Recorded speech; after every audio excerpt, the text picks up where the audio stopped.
I'm gonna give you my top tips for weight loss without having to meticulously track absolutely everything. So, who am I and why should you listen to me? So, my name is Dr. Shannon. I'm a physical therapist, nutrition coach, and strength conditioning coach. I've been in the industry for about 7 to 8 years, and I've had my own weight loss transformation journey, and that has inspired me to become a coach to help others so they don't have to try every method in the world until they find success the way that I did. So since January, I've been in a pretty loose fat loss phase, not being, super meticulous about tracking macros or anything like that. I wanted to be a little bit more relaxed about my fat loss this time around.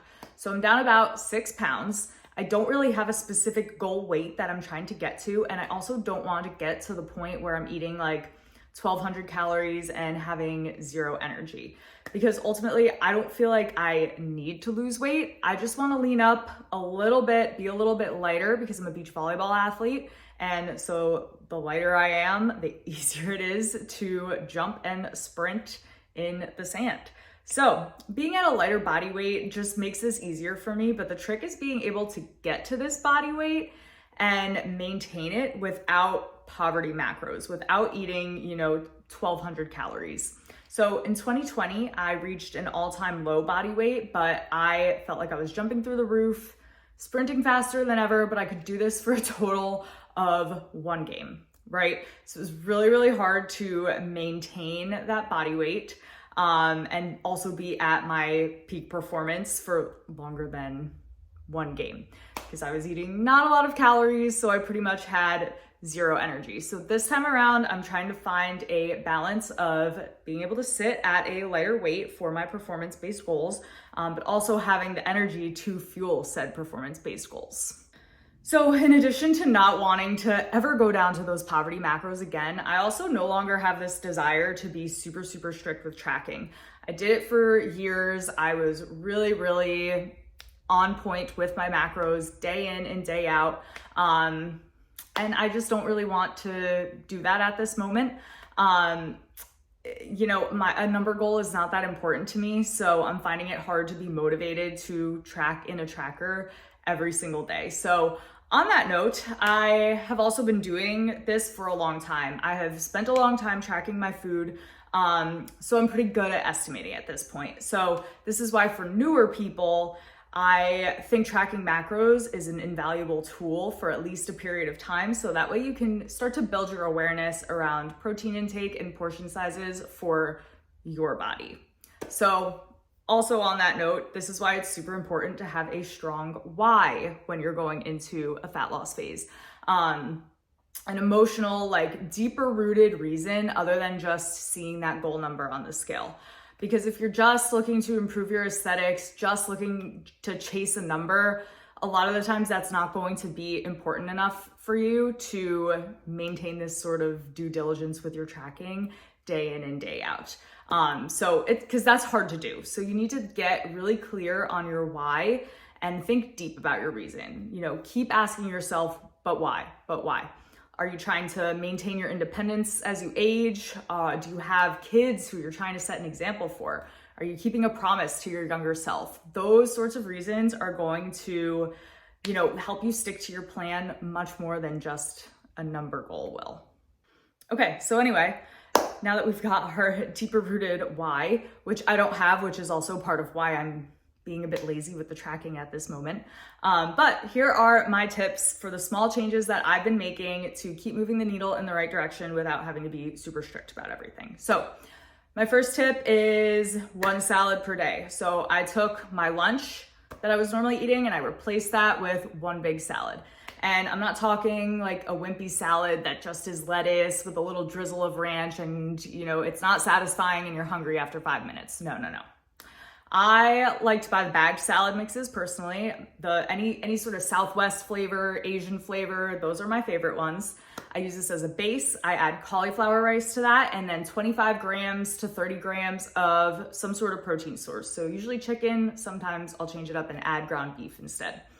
Then from there, I add my seasonings. I really like the Trader Joe's elote seasoning. I add salsa, guac, and the bagged salad mix comes with these little tortilla strips, cheese, and dressing as well. So I use those mix-ins sparingly, keeping in mind that those calories will add up, but it adds just enough flavor and crunch to, keep it really satisfying.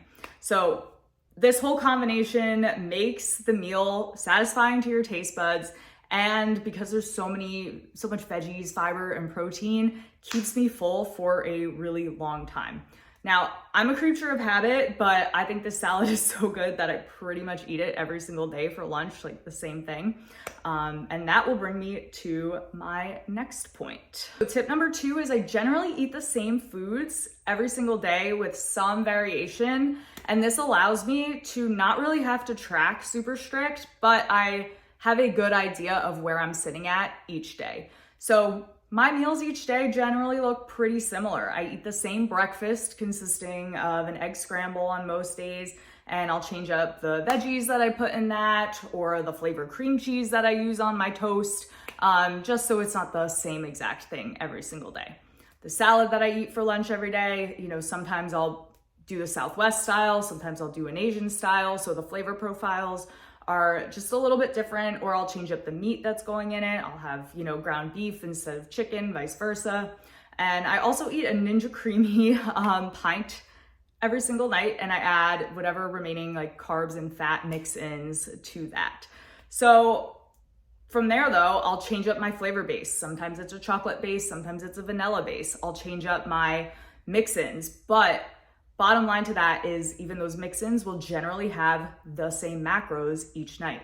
And my meals, even though I'm changing up the veggies or I'm changing up the type of meat, generally the structure of my food is the same. So it's pretty much within like 50 to 100 calories of the same calories for each meal. So, this allows me to have some variety, but also gives me the freedom of not really having to track every day, because if each day I'm pretty much eating the same foods within 50 to 100 calories or so, just tracking a couple times a week is enough to keep myself in check. So my third thing that I did was I took what I was already eating to maintain my weight, and I just made a few lower calorie swaps. So for example, for breakfast, I was eating around 30-ish grams of carbs coming from oatmeal, Kodiak cakes, or potatoes. So with that in mind, I made the swap of eating an egg and egg beater scramble with 1 piece of 45 calorie or 8 grams of carb toast.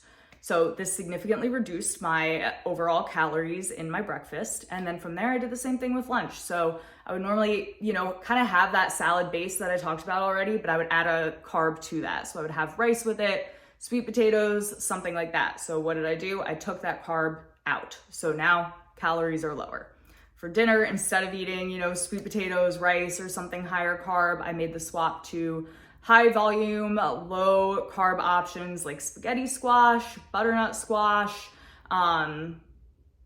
cauliflower rice, things like that. So making these sorts of swaps, like if you normally eat eggs for breakfast, switch to egg whites. It's gonna save you the fat content, but you're still gonna have the protein.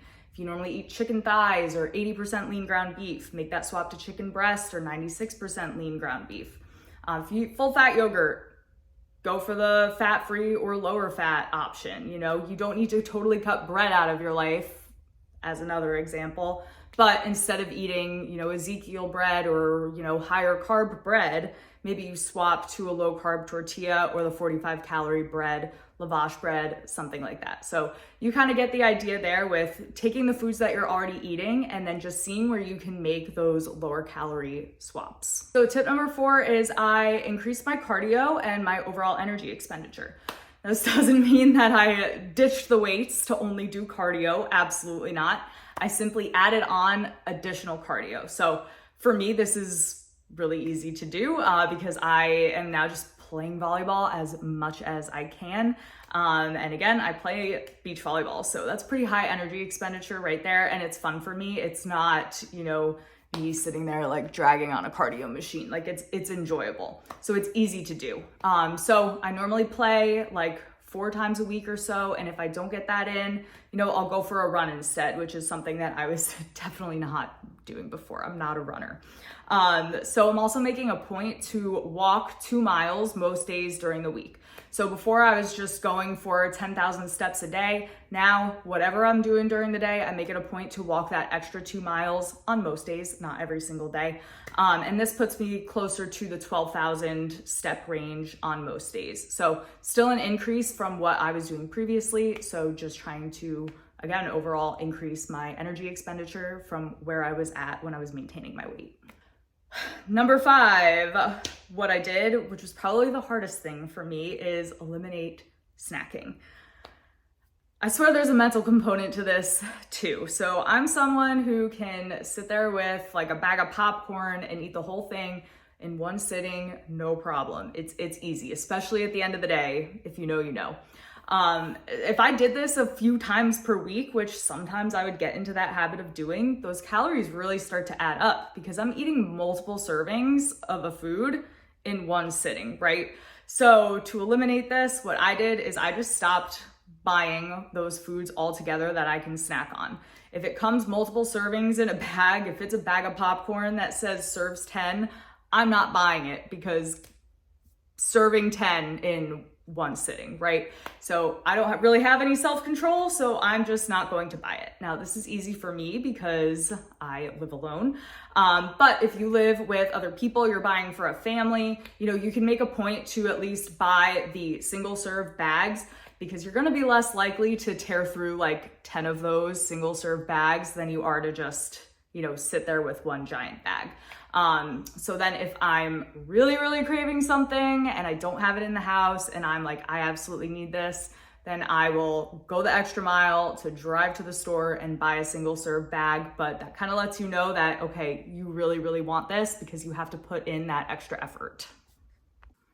So now I'm going to get into just some other random tips that really help me when I am in a fat loss phase. So seltzers, diet sodas, water flavoring drops like Neo, Crystal Light, those are my best friends. Especially if you're somebody who gets a little hungry during meals or you just get the urge to eat because you're bored like I do.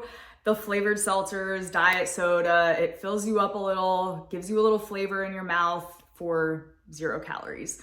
Coffee, decaf, also great things for this. And then I'll use a 0 calorie sweetener, like those syrups to make different flavors. So that way, again, it's satisfying too.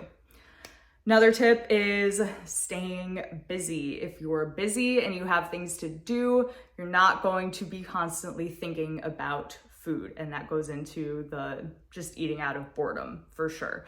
So if you find yourself, mindlessly watching TV and wanting a snack when you aren't hungry, go for a walk, do something active instead to take your mind off of it. I'll usually go for a walk right before dinner time as I tend to get that hungry bored right around the 5 p.m. time.